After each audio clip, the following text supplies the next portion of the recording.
Introducing the X.One Sapphire AR Tempered Glass. Inside the package, you'll get one tempered glass protector and the Installer Pro 2 kit. First, clean your screen with the cleaning wipes provided.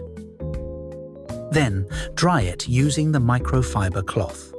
Use the dust sticker to remove any remaining dust particles. Next, place your device into the installer kit like this. Now, attach your tempered glass onto the positioning tabs.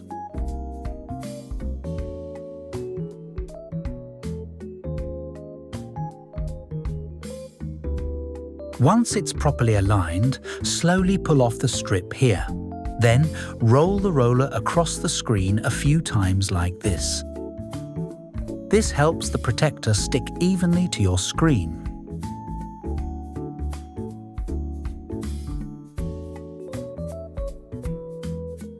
When you're done, remove the top layer from the positioning tool. Finally, use the squeegee to push out any remaining bubbles. And that's it.